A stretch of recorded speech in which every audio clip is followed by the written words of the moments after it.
5 जून 1975 को पटना के गांधी मैदान से जब जयप्रकाश नारायण ने संपूर्ण क्रांति का आह्वान किया था, तब सिंहासन खाली करो की जनता आती है का नारा सुनते ही एक 15 साल के किशोर के भी रोंगटे खड़े हो गए थे। ये युवा जेपी नड्डा थे। जयप्रकाश नारायण और नानाजी देशमुख जैसे दिग्गजों को देखते सुनते युवा जगत प्रकाश नड्डा की राह अपने आप ही सियासत की तरफ मुड़ गई और फिर एबीवीपी और भारतीय जनता पार्टी युवा मोर्चा से होते हुए 2019 में उस मकाम तक पहुंची जिसकी कल्पना भी आसान नहीं।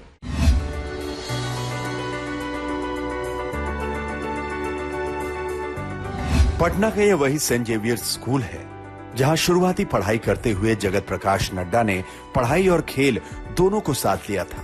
इस कदर कि उन्हें स्कूल के स्विमिंग पूल में कभी भी जाने की छूट थी।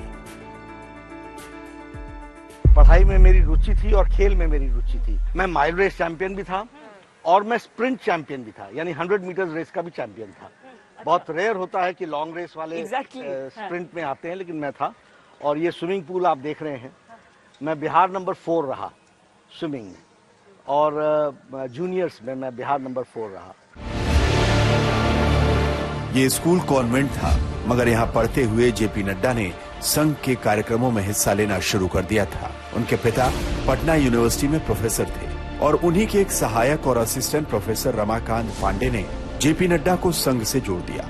आर.के. पांडे शाखा में जाया करते थे वो, और ये भी शाखा में जाने लगे। He was a teacher in our department, but he used to come at 4 o'clock in the morning. He used to make them get up. और उसके बाद वो ले जाते थे उनको। तो उनके साथ इन्होंने शुरू किया इसमें जाना। हमने मना नहीं किया किसी भी चीज में। जेपी नड्डा संघ के रास्ते राजनीति की पगडंडी पर चल पड़े। नतीजा ये कि वो जेपी आंदोलन के दौरान सबसे कम उम्र के सदस्यों में एक थे, जो कई अहम ऐतिहासिक पलों का साक्षी भी रहा।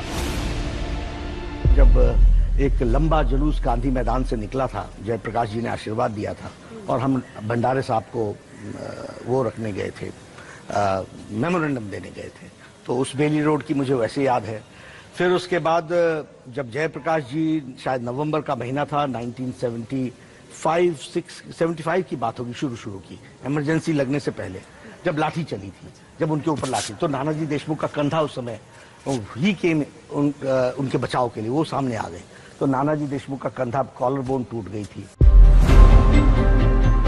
पटना के इसी घर में रहते हुए जेपी नड्डा ने दुनियादारी का पहला ककहरा सीखा। वो 2 भाई और 3 बहनों के साथ यहाँ रहा करते थे। जेपी नड्डा को पढ़ने और खेलने का शौक था। अलबत्ता पिता नारायण लाल नड्डा का एक उसूल था कि डिनर के वक्त सारा परिवार साथ बैठेगा, और डिनर टेबल पर बैठकर ही जेपी नड्डा ने जयप्रकाश नारायण के आंदोलन से लेकर इंदिरा गांधी की इमरजेंसी तक कई मुद्दों के बारे में जाना समझा। ने कहा कि जो तुम्हारी इच्छा हो सो करो तुम, और इन्होंने पसंद किया इसी को, और इसी में चलते रहे। नड्डा साहब बहुत प्रतिभावान छात्र थे बचपन से, अपने पिता की तरह। उनके पिताजी भी बड़े प्रतिभावान थे, तो ये गुण उनको पिता ही से मिला था। सेंट जेवियर्स में मैट्रिक तक पढ़ने के बाद आगे की पढ़ाई के लिए वो पटना कॉलेज पहुंचे। यहाँ अखिल भारतीय विद्यार्थी परिषद का सदस्य होते हुए उन्होंने 1977 में छात्र संघ के सचिव पद का चुनाव लड़ा और जीत हासिल की। उस समय 2 साल का ही ऑनर्स कोर्स होता था। 76 से 78 तक वो शायद यहाँ पॉलिटिकल साइंस ऑनर्स के स्टूडेंट रहे हैं। आज वो इतनी ऊंचाई पर पहुंच गए हैं, तो हम लोग, the college is proud of him. हम लोग सब कोई प्राउड है, सेंट जेवियर्स स्कूल भी प्राउड है, सब कोई प्राउड है। अच्छा लगता है। पटना कॉलेज से ग्रेजुएट होने के बाद लॉ करने के लिए जेपी नड्डा शिमला के इसी लॉ कॉलेज पहुंचे। हालांकि ज्यादातर युवाओं की तरह करियर को लेकर शुरुआत में उनके मन में भी उलझन थी, लेकिन कभी उन्होंने एनडीए का इम्तिहान दिया तो कभी यूपीएससी की तैयारी के बारे में सोचा। मेरे बैच से 15 आईएएस ऑफिसर्स निकले हैं। आज जो दिल्ली में जितने भी बैठे हैं इम्पोर्टेंट सेक्रेटरीज, वो या तो मेरे क्लास फेलोज हैं या सीनियर या जूनियर हैं। तो वो Bihar produce, the same is the IPS. ये सब मुझे आईएएस बनाना चाहते थे। और वैसे मैंने इकोनॉमिक्स, हिस्ट्री, पॉलिटिकल साइंस लिया था। जो कोई ये कहता था कि ये this type of combination generally लोग मार्क्स लूज करने के लिए लेते हैं, क्योंकि वो हमेशा कोई ना कोई लॉजिक या फिलॉसफी रखते हैं जिसमें उनको मार्क्स आ सकता है। लेकिन जब शिमला में वकालत की पढ़ाई शुरू की तब तक राजनीति का चस्का पूरी तरह लग चुका था। हिमाचल में रहते हुए एबीवीपी से नड्डा जुड़े और हिमाचल प्रदेश विश्वविद्यालय में 1984 में पहली बार एसएफआई को धूल चटाई। वो इसी साल स्टूडेंट यूनियन के अध्यक्ष भी बने। नड्डा सादगी पसंद शख्स थे जो न केवल अच्छा वक्ता था बल्कि उनमें गजब की नेतृत्व क्षमता थी। नेतृत्व तो उनके अंदर गुण था ही। हमेशा पढ़ाई से जैसे ही उनको समय मिला तो एकदम राजनीति की जो भी चर्चा होगी, जहां भी बैठक होगी, पूरे प्रांत भर में वो अपना प्रवास उनका चलता रहता था। उनके समय में यहाँ पर शिमला शहर में जहाँ पर वामपंथ का बहुत बोलबाला था, बहुत स्ट्रांग था, उस समय पर यहाँ पर कार्यकर्ताओं की फौज को खड़ा करना, कार्यकर्ताओं को साथ लेकर चलना, और मुझे लगता है कि ये तभी हो पाया क्योंकि वो बहुत अच्छे वक्ता थे। दिलचस्प है कि लॉ कॉलेज में पढ़ते वक्त जेपी नड्डा अक्सर मिमिक्री भी किया करते थे, जिसका दोस्त लोग खूब लुत्फ उठाते थे। उन्हीं दिनों में उनके एक दोस्त ने भविष्यवाणी की थी कि वो एक दिन केंद्र में मंत्री बनेंगे। ये मिमिक्री बहुत अच्छी कर लेते थे और कई बार तो जो ऑडिटोरियम है हमारा विश्वविद्यालय का, उसके स्टेज पे भी जो है इन्होंने कई बार मिमिक्री, जो हमारे जो टीचर्स थे, एक बड़े अच्छे मैनर में, यानी कि किसी बुरी उससे 1985 के आसपास की बात होगी, मेरे मुंह से वैसे ही निकल गया। मैंने कहा एक दिन आप जो है गवर्नमेंट ऑफ इंडिया में कैबिनेट मिनिस्टर होंगे। इतनी काबिलियत है और वैसे भी आप राजनीति के उसमें स्फेयर में है कि आप अवश्य जो है आगे से आगे बढ़ेंगे, और वो बात सच भी हुई। जेपी नड्डा 1986 से 1989 तक एबीवीपी के जनरल सेक्रेटरी रहे। फिर 1991 में उन्हें भारतीय जनता पार्टी युवा मोर्चा का अध्यक्ष बनाया गया। इस वक्त तक जेपी नड्डा की अपनी अलग राजनीतिक पहचान बन चुकी थी। शादी के लिए रिश्ते कई आने लगे थे। जेपी नड्डा के पिता नारायण लाल नड्डा की जीवनी के मुताबिक अखिल भारतीय विद्यार्थी परिषद के वरिष्ठ नेता प्रोफेसर राजकुमार भाटिया ने जेपी नड्डा और मल्लिका बनर्जी की कुंडली मिलाने के बाद दोनों की शादी का प्रस्ताव दिया। 11 दिसंबर 1991 को ये शादी दिल्ली में लोकसभा के उस वक्त के डिप्टी स्पीकर मल्लिकार्जुनैया के घर संपन्न हुई। जेपी नड्डा की पत्नी मल्लिका नड्डा की राजनीति में दिलचस्पी है। उनका एनजीओ है और वो भी खासी व्यस्त है। दिलचस्प ये है कि जेपी नड्डा का संबंध मूल रूप से हिमाचल से होते हुए भी उनकी शुरुआती परवरिश बिहार में हुई है और इसीलिए वो और उनके साथी उन्हें बिहार का ही मानते हैं। नड्डा जी का पूरा कैरियर, उनकी पढ़ाई वगैरह सब कुछ बिहार में ही हुआ है। वो पटना विश्वविद्यालय की राजनीति से निकले हैं और इसलिए बिहार के लोग नड्डा जी के लिए ज्यादा गर्व करेंगे। भारत माता की वंदे। वैसे सच कहा जाए तो जेपी नड्डा अब बिहार या हिमाचल के नहीं बल्कि पूरे देश के बीजेपी कार्यकर्ताओं के हैं, जो इस उम्मीद में है कि बीजेपी 2024 में अपना सर्वश्रेष्ठ प्रदर्शन करेगी। पटना से राजेश झा और शिमला से विकास शर्मा के साथ आज तक ब्यूरो। जेपी नड्डा स्कूल के दिनों में स्पोर्ट्स और पढ़ाई दोनों में अव्वल थे। तेज दौड़ते थे, तैराक गजब के थे। अब 2024 की लड़ाई में उनकी पार्टी कितना तेज दौड़ती है, ये अलग सवाल है। लेकिन जेपी नड्डा की पूरी कहानी को देखें तो उसमें उतार चढ़ाव के कई किस्से हैं।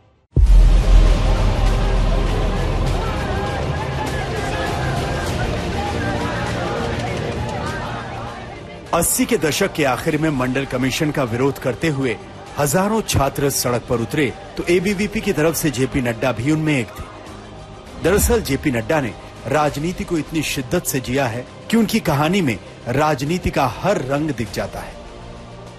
डाक बंगलो चौराहा जो था वो यंगस्टर्स का जमावड़ा था। चाय पीना, पान खाना, गपशप मारना और एजिटेशन कैसे चल रहा है। वहां तारिक अनवर आते थे जो आज कांग्रेस में है, उस समय यूथ कांग्रेस के प्रेसिडेंट थे। हमारे सुशील मोदी इकट्ठा होते थे, लालू यादव जी भी आते थे। एक किस्सा 1984 का है, जब हिमाचल प्रदेश छात्र संघ का चुनाव वो लड़े तो उन्हें और उनके विरोधी इंदर राणा को बराबर वोट मिले। फैसला हुआ कि दोनों 6-6 महीने अध्यक्ष रहेंगे। लेकिन अखिल भारतीय विद्यार्थी परिषद में रहते हुए जेपी नड्डा ने इतनी मेहनत कर डाली कि उन्हें पार्टी के राष्ट्रीय स्तर के नेता जानने पहचानने लगे।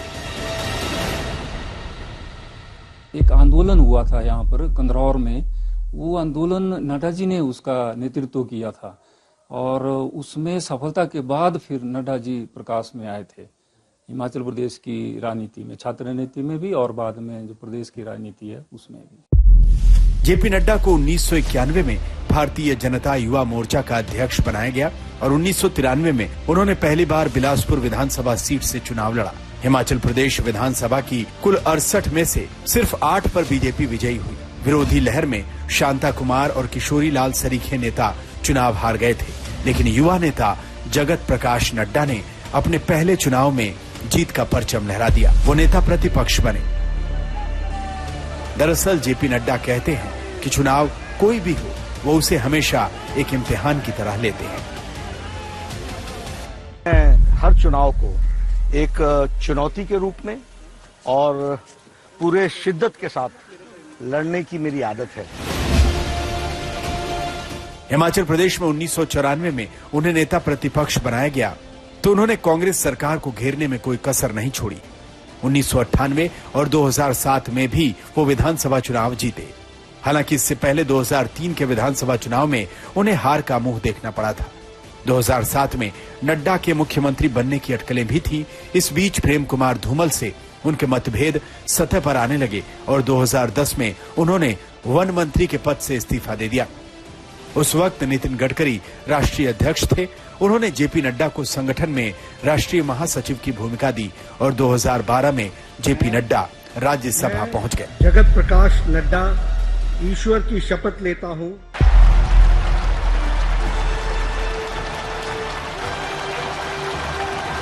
मैं नरेंद्र दामोदर दास मोदी ईश्वर की शपथ लेता हूं कि नरेंद्र मोदी ने 2014 में जब पीएम पद संभाला तो नड्डा बतौर स्वास्थ्य मंत्री उनके कैबिनेट में शामिल हुए। लेकिन 2019 में जब मोदी ने अपना मंत्रिमंडल सजाया तो उसमें नड्डा को जगह नहीं मिली, जिसके बाद ही ये तय हो गया कि उन्हें अब कोई बड़ी भूमिका मिलने जा रही है।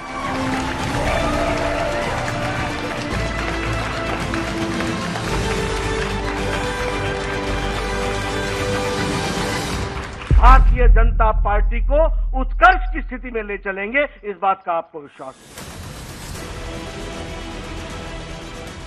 एक सामान्य कार्यकर्ता से बीजेपी अध्यक्ष बनने की कहानी बहुत दिलचस्प है, जिसमें कई बार उनके चाहने वालों को ऐसा लगा कि उन्हें उनकी मेहनत के हिसाब से फल नहीं मिला, लेकिन बाद में जब उन्हें फल मिला तो ऐसा जिसकी कल्पना भी उन्होंने कभी नहीं की थी।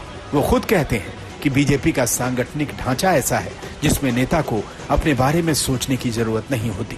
वरिष्ठ ये तय करते हैं कि किसे किस काम में लगाने की जरूरत है। फॉर आइडियोलॉजी आपने अपने आप को समर्पित कर रखा है, तो ये कहां इन चक्रों में भटकने लगे हो? तो ये हमको ट्रेनिंग देनी है कि नहीं देनी है?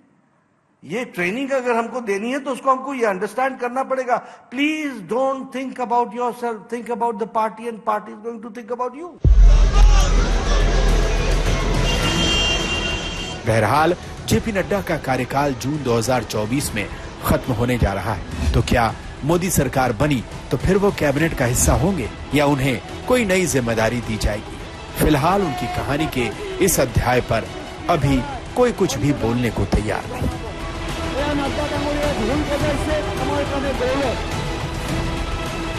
आज तक ब्यूरो।